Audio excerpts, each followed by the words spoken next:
The next thing I would say is, and I was not good at this, and I'll be honest with you, I'm still not good at it, but you need to prioritize sleep like your life depends on it. Think about that. Prioritize your rest, your sleep, like your life depends on it.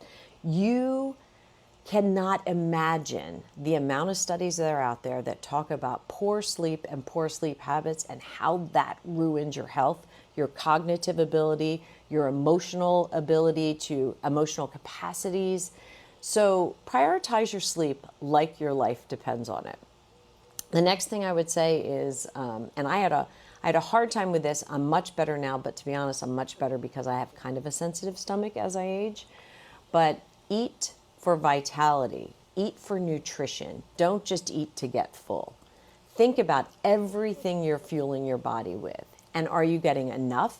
And are you getting the balance that you need of all of the nutrients, the macronutrients, the micronutrients, the vegetables, the water, the hydration,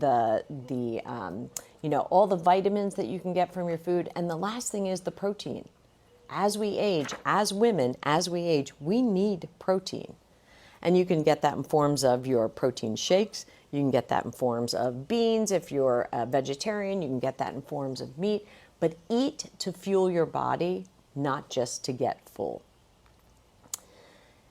The other thing I would say is, and this is the fourth one, really embrace your emotional honesty every day. And that took me a while. I was the go-to person. I was the chief fun officer for the family. I was the executive at my job. I was the mom of 6 kids.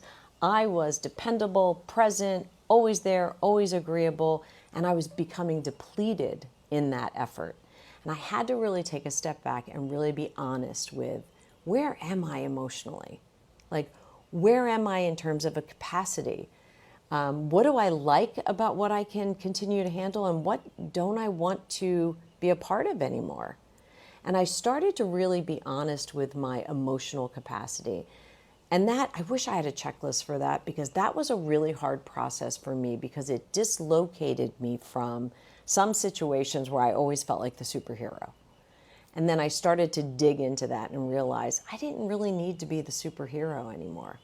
I could just be me and be emotionally happy.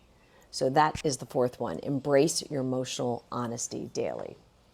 The fifth one is, listen, we're all going to have setbacks as we age, as we retire, as we grow, as we develop, as we lose people in our lives.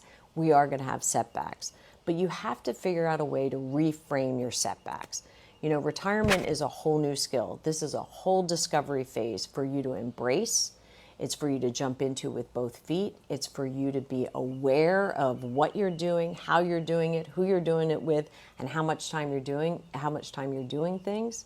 But when you have a setback, find a way to reframe that so you can move forward. Now listen, as I go through all these, leave me a comment below and tell me which one's resonating with you. Are any of these takeaways resonating with you? The next one, number 6. Practicing gratitude. I know you guys hear Mark and I talk about practicing gratitude every day. And, we really believe and subscribe to the fact that gratitude is a muscle.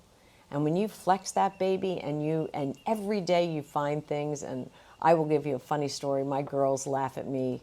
I was never a bird person. I would, a pretty bird would fly by. I would barely notice. It was like my mind was in a million places. Ever since I've retired, I can tell you about a lot of the birds that come by to visit us when we're out on the boat or out on the lanai. I take such joy and gratitude in little things that are done. I just went away with my girls for my 60th birthday. I took them away, the 3 of them, just the 4 of us, spending time. And I could cry. I was so grateful for the fact that they gave me a week. They gave me 5 full work days out of their lives to celebrate and spend the time with me. I don't know that I could ever be so grateful. And practicing that gratitude also shows your children, your friends, your family, the people around you, all that you're grateful for, and it opens their eyes to what they're grateful for as well.